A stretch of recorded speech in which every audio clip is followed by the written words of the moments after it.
आखिर हावड़ा ब्रिज को पूरे 12 बजे बंद क्यों कर दिया जाता है, जानने के बाद आप भी चौंक जाएंगे। और आखिर क्यों भारत पाकिस्तान और बांग्लादेश से लाखों टन कचरा खरीद रहा है, और कैसे इस आदमी ने प्लास्टिक के इस्तेमाल से पेट्रोल ही बना डाला, जानेंगे आज की वीडियो में। और आखिर क्यों स्कूटी के इन टायर्स को हमेशा छोटा ही बनाया जाता है, और आखिर कैसे ये शाओलिन मॉन्क अपनी उंगलियों से इन पेड़ों तक में गड्ढा कर देते हैं। ऐसे ही फैक्ट्स को जानने के लिए बने रहिए वीडियो के अंत तक। नंबर 1, कोलकाता का हावड़ा ब्रिज इंजीनियरिंग का सबसे बेहतरीन नमूना है, क्योंकि ये एक कैंटिलेवर ब्रिज है। मतलब कि जिस ब्रिज को सिर्फ एक एंड से ही फिक्स किया गया है और इसे दूसरी तरफ से किसी भी तरह का कोई सपोर्ट नहीं दिया गया है। लेकिन क्या आपको पता है कि इस ब्रिज को बनाने के लिए एक भी नट बोल्ट का इस्तेमाल नहीं किया गया? और क्या आप ये जानते हैं कि आखिर क्यों इस ब्रिज का आज तक कभी उद्घाटन नहीं हो पाया? और उससे भी बड़ा सवाल तो यह है कि इस ब्रिज को दिन और रात के 12 बजे दोनों ही समय पर आखिर बंद क्यों कर दिया जाता है? साल 1871 से पहले तक लोगों को कोलकाता से हावड़ा तक जाने के लिए हुगली नदी में से नाव से होकर गुजरना पड़ता था, जिसके बाद सरकार के निर्देशानुसार इस नदी पर 1528 फीट लंबे एक पीपे का पुल का निर्माण किया गया।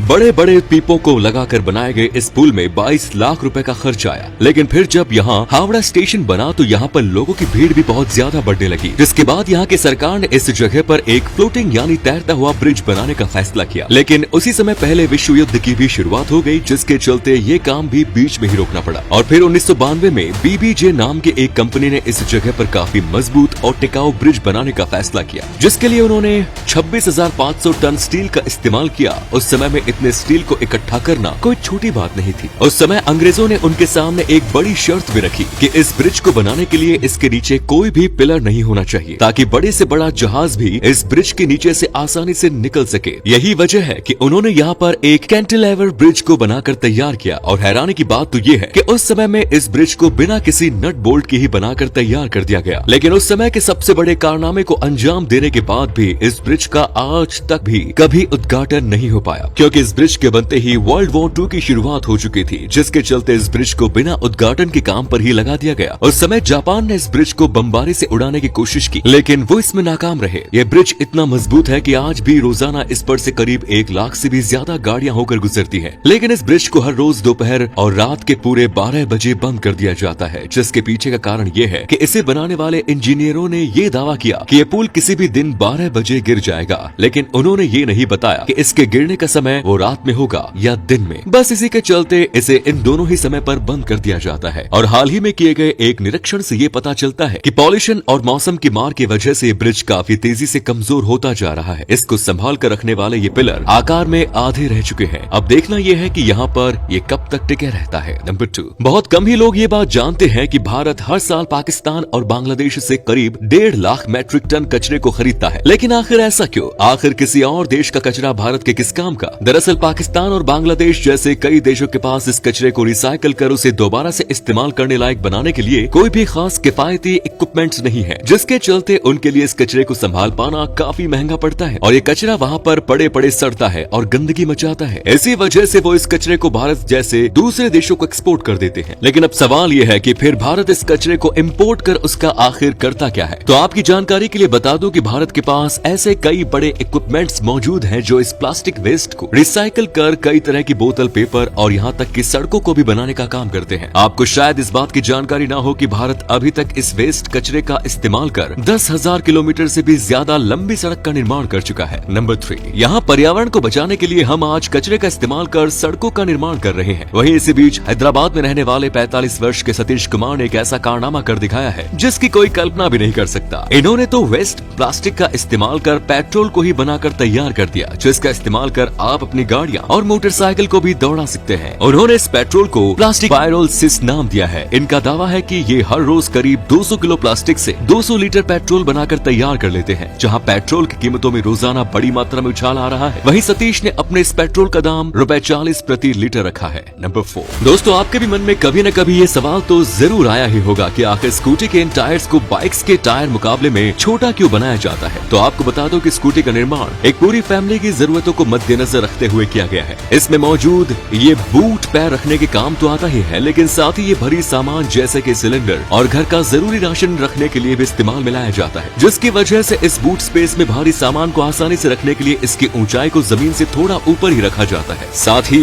एक फैमिली को स्टोरेज कैपेसिटी की भी जरूरत होती है, जिसके चलते इसमें एक बड़ा अंडर सीट कैबिन भी बनाया जाता है और इस कैबिन की कैपेसिटी कैपेसिटी को बढ़ाने के लिए इसके इंजन के साइज को भी छोटा ही रखा जाता है। अब जाहिर सी बात है कि एक छोटा इंजन बड़े बड़े टायर्स को घुमाकर ऊंची चढ़ाई वाली जगहों पर ले जाने में असमर्थ रहेगा। इसके चलते स्कूटी के इन टायर्स को छोटा ही रखा जाता है और घर में मौजूद लड़कियों के कंफर्ट को भी ध्यान में रखते हुए इन टायर्स का साइज छोटा ही बनाया जाता है।